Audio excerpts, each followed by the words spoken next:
Deveraux, please come in. It's very nice to meet you, Mrs. Colby. I do appreciate your inviting me here for a drink.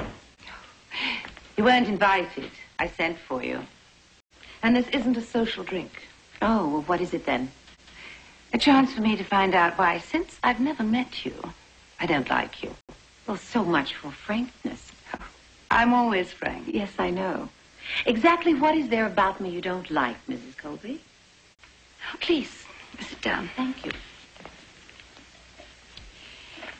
I don't like people asking questions about me behind my back. A good journalist goes straight to the source. Oh. Would you say these clothes and jewels are those of your everyday journalist?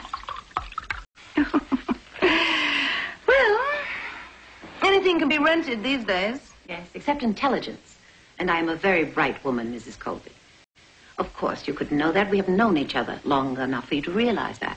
But you will, given time. What do you want, Miss Deveraux?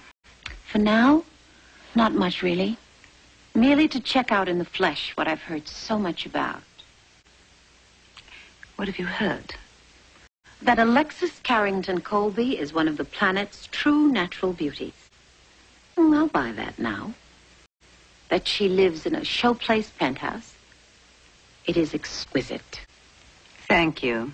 You adore the south of France, even though you are prone to seasickness on yachts. Only small yachts. Anything else? You were actually expelled from a boarding school in Gstaad. And you worked for several months as an artist model in Hamburg, of all places. Wrong. It was Brussels, of all places. And this is all absolute trivia. All right.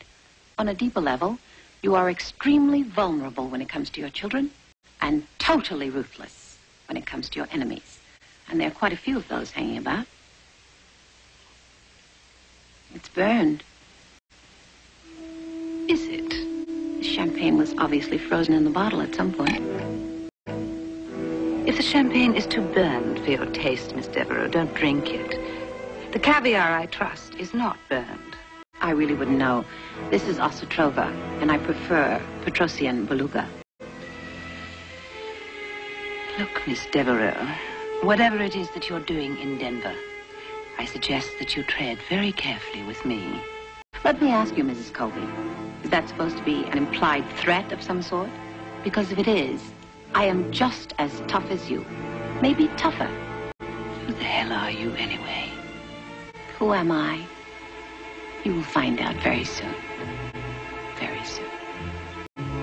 You said this wasn't going to be a social evening, so whatever it was, I enjoyed myself thoroughly. Thank you, Mrs. Colby.